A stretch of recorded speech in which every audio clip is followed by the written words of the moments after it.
पिछले दिन की अमर गाथा में आप भक्तों ने ज्ञान की प्राप्ति की, राजा परीक्षित को साप लगा है। आज से ठीक 7वां दिन तक्षक नाग के डसने से मृत्यु हो जाएगी। भक्तों, राजा परीक्षित को साप लगा। भोलेनाथ माता पार्वती को कथा सुना रही। क्या माता ने कथा सुनी थी? माता को निद्रा आ गई। कथा किसने सुनी? तोते ने, बोले शंकर भगवान की। और जैसे कि माता पार्वती को निद्रा आई, जिस तरह माता पार्वती भोलेनाथ की कथा का जवाब दे रही थी, तोते ने बोलना शुरू कर दिया।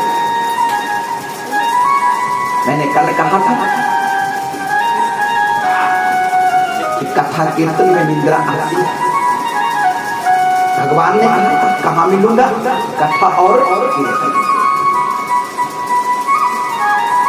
और जब भी कहीं भी आप कथा में जाइए, कीर्तन में, कथा मत छोड़िए। कहीं भी हो, सब छूटे लेकिन कथा नहीं छूटे।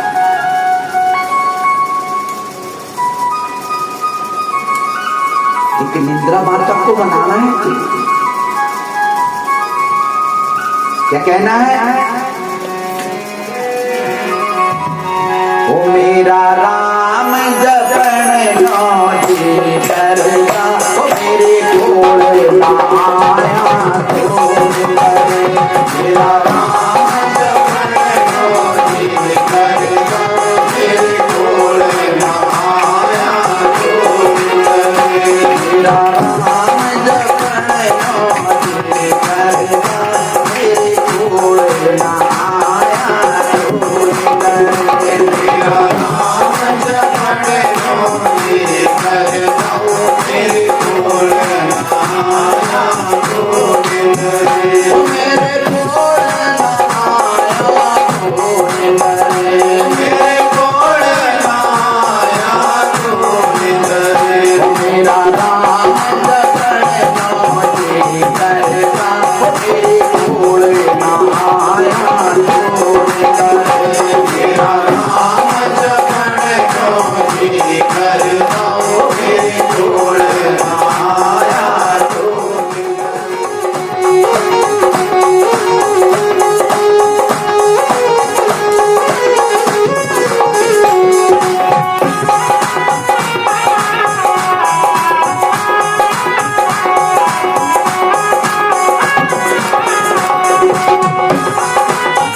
महल चवारे, मीरा ने छोड़ दिए महल चवारे, मीरा ने छोड़ दिए महल चवारे, मीरा ने छोड़ दिए महल चवारे। कोटी गई कुटिया ना मेरे घोड़े ना आया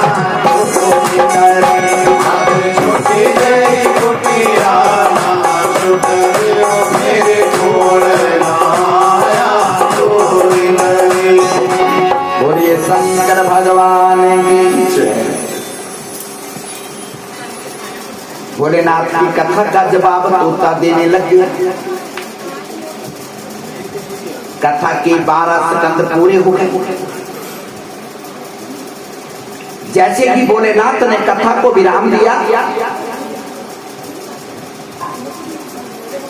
आंखें खोली तो देखा पार्वती को निद्रा पड़ी। बोले बांके बिहारी लाल दो बिना होते खड़े चुप बैठे बस। बोले बांके बिहारी लाल नहीं था वही लगनी और का खाना। ध्यान रहे, कथा में ध्यान रखना है सबने। जब ठाकुर की तरफ ध्यान होगा ना तो कोई अनुभव नहीं होता किसी भी चीज का। बोले बांके बिहारी लाल की। भोलेनाथ ने माता पार्वती को जगाया। देवी क्या कथा सुनी प्रभु, कहाँ सुनी, मुझे तो निंद्रा आ गई थी। भोलेनाथ ने जब सुना पार्वती को निंद्रा आई थी, भोलेनाथ विचार करने लगे मेरी कथा का जवाब कौन देगा। इस गुफा के अंदर कोई जीव है। इतने में तोते ने उड़ानी मारी और गुफा से बाहर हो गया। भोलेनाथ ने अपना विजय नाम का त्रिशूल उठाया।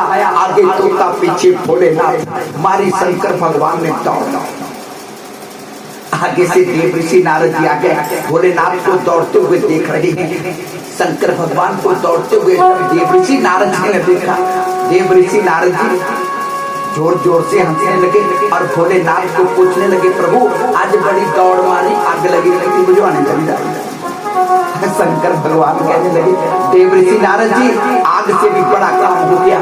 तुम्हारी माता ने अमर कथा सुनने की जिद की और जब मैं कथा सुनाने लगा तुम्हारी माता को तो निंद्रा आगे, लेकिन इस तोते ने कथा सुन ली।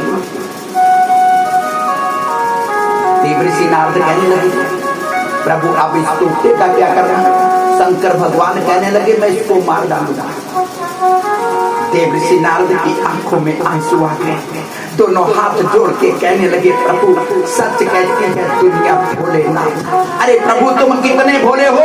इस तोते ने अमर कथा सुनी है, जितने टुकड़े करेंगे उतने तोते पैदा हो जाएंगे, लेकिन अब इसकी मृत्यु नहीं होगी क्योंकि ये अमर हो चुका है। ऐसा कहकर देव ऋषि नारद जी तो निकल गए, लेकिन शंकर भगवान तोते के पीछे ही भागे। प्रिया बाण जंगलों के बीच सत्यावती नंदन वेद व्यास की कुटिया है और वेद व्यास की पत्नी कुटिया के बाहर बैठी है। जैसे ही वेद व्यास की पत्नी ने उपासी लेने को मुख खोला, तोते का बच्चा व्यास ऋषि की पत्नी के मुख के द्वार से उधर में बैठ गया। भोलेनाथ बाहर बैठे। 9 महीने के बाद तो बाहर आए।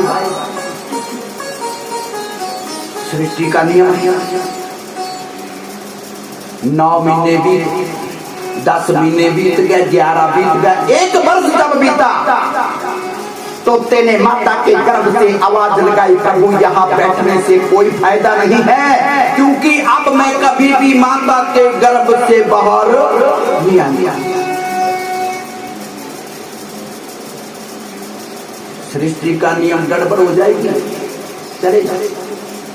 शंकर भगवान को जाना था। अब आपने कथा सुनी, राजा परीक्षित को सांप लगा है। आज से ठीक 7वें दिन तक्षक नाग के डसने से मृत्यु होगी और संत ब्राह्मणों ने कहा है राजन मृत्यु के भय से छुटकारा तभी मिलेगा पहले तुम्हें ये अमर कथा सुनी।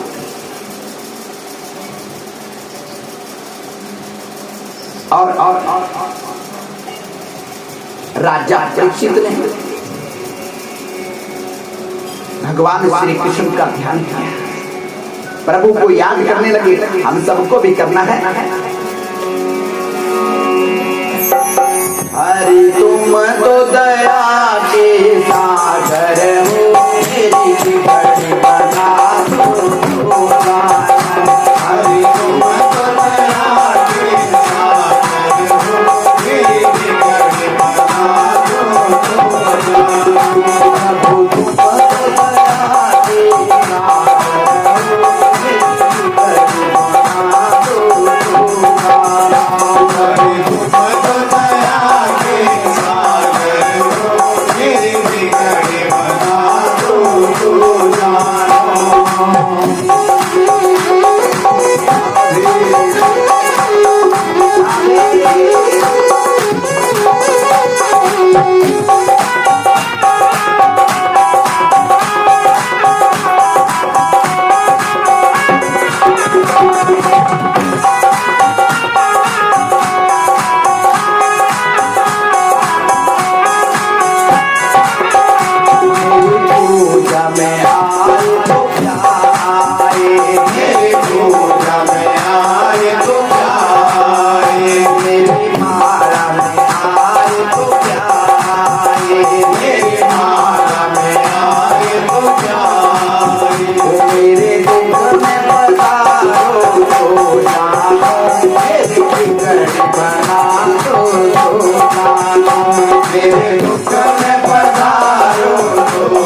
भगवान श्री कृष्ण का ध्यान किया और भगवान श्री कृष्ण राजा परीक्षित की प्रार्थना सुन करके सीधे व्यास ऋषि की पत्नी के पास चले।